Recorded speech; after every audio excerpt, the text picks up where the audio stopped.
Welcome to the Kent Lapp Podcast. You were self-employed for quite a long time, and you were into various things, and you were sort of, I guess in some respects, at least with some of the things, right, you were following your dream, right? I mean, that's why you were self-employed and doing your own thing. And it's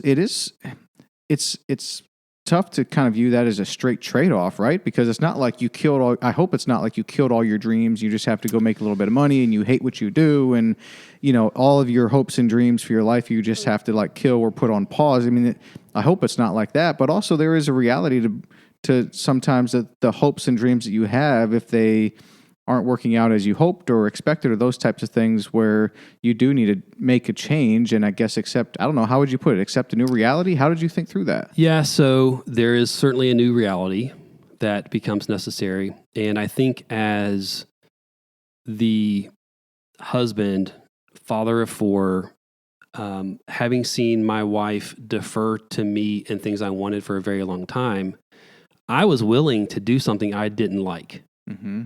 Because it seemed as if she had put up with a lot. She had put up with riding that roller coaster for over a decade. And so if it meant knowing that she likes stability more than I do, if that meant that knowing that she needed things to cool off for a bit, 12 months, 18 months, 24 months, whatever that was going to look like, I was willing to do that and be a provider rather than be a dream chaser. Mm-hmm. Sometimes those things overlap, and sometimes they don't. Yeah, and it's great. And so a lot of the things you read and a lot of the stuff that you would hear people talk about is you can be both a provider and a dream chaser simultaneously. Except when you can't. Yeah. What do you do? Yeah. What do you do if you can't do both?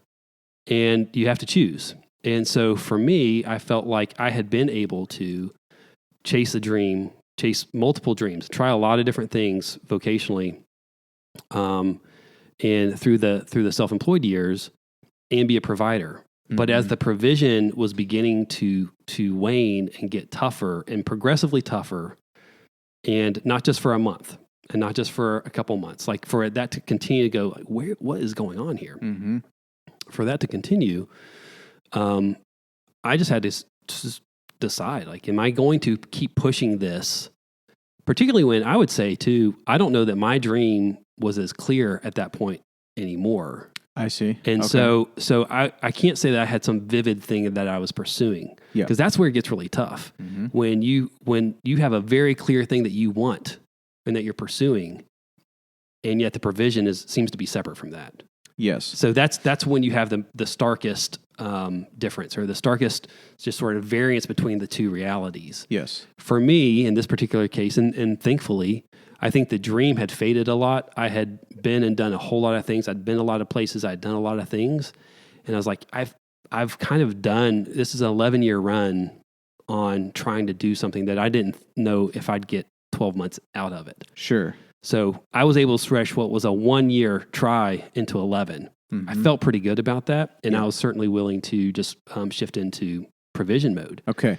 So were you able to find something that you can do with your time, work with your hands and your mind and so forth, that does provide, and yet have you found there are aspects of that maybe you didn't even see going in, but now that you're doing it for a year or two, is there aspects of that you can incorporate some of those dreams, or some of the, what am I looking for here? Some of the character traits, not even character traits, some of the things that play on the traits that played on the dreams in the past. Maybe it's not actually doing it, but you're pulling it into your work now. You see what I'm saying? Sure.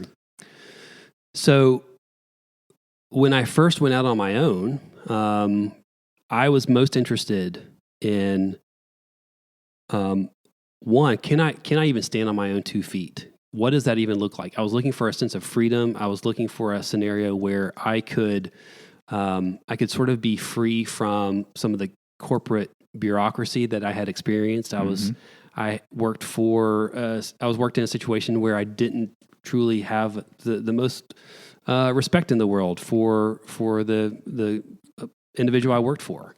And so a lot of those things kind of shaped where I was when I was ready to kind of go out on my own. And I thought there was this whole thing of social media and digital marketing that was coming in back in 2006 and 7 when I was getting started.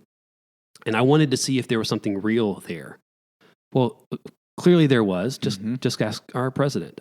Clearly, I ask all the previous presidents in the last decade plus, right? Yeah. So that was real. So it was kind of, I got to chase that and see it all the way through from the rise to the plateau to the normalization. I got to play all that out. And so the dream was that, and the dream was evolving through that time. But what I was ready to do in many respects was, in fact, I think in 2017, when you and I talked, I was already shifting into how I could help companies at a broader level. You were, I remember that. And so that was a lot of where I was less specific at that point on talking about digital marketing and social media marketing for sure. Like that had kind of run its course for me specifically.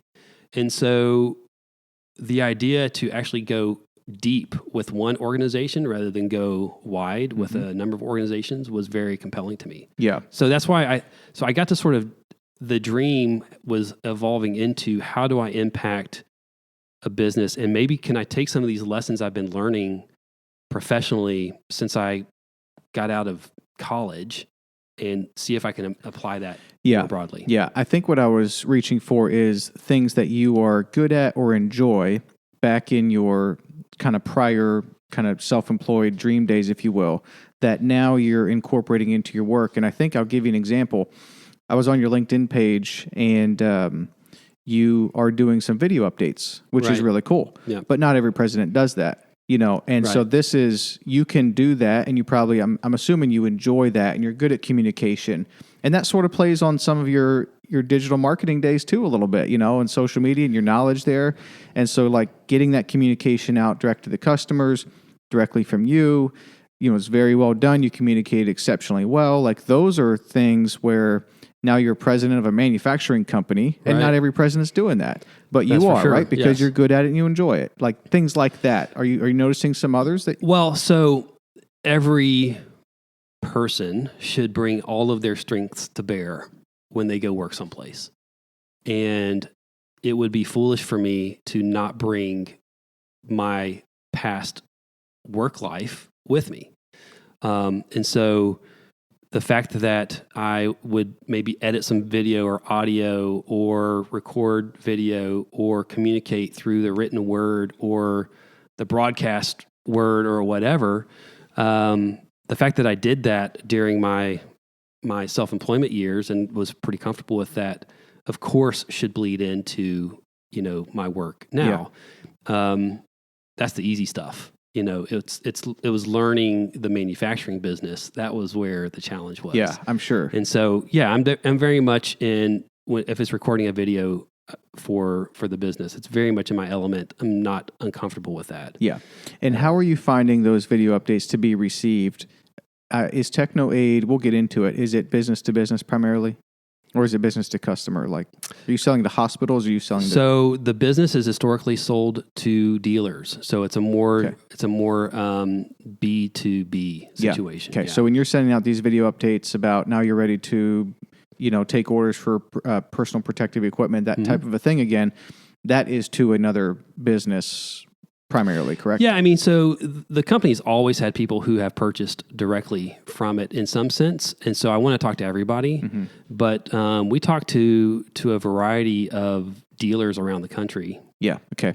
Frankly, around the world. Yeah. So it's a global audience that we're trying to reach. What stood out to me is that you're providing the updates straight from you, and I'm sure the dealers are paying attention to your updates, and some individuals too, but the dealers probably, they're probably more vested as far as when is this coming out, when is it available, those types of things. But what stuck out to me was you're providing these updates directly as opposed to letting your sales staff or your sales guy or your VP of sales know and then let him communicate it out. I assume, there's plenty of that communication as well. But how are you finding these updates direct from you, kind of walking through the plant and so forth? How are you finding that to be received?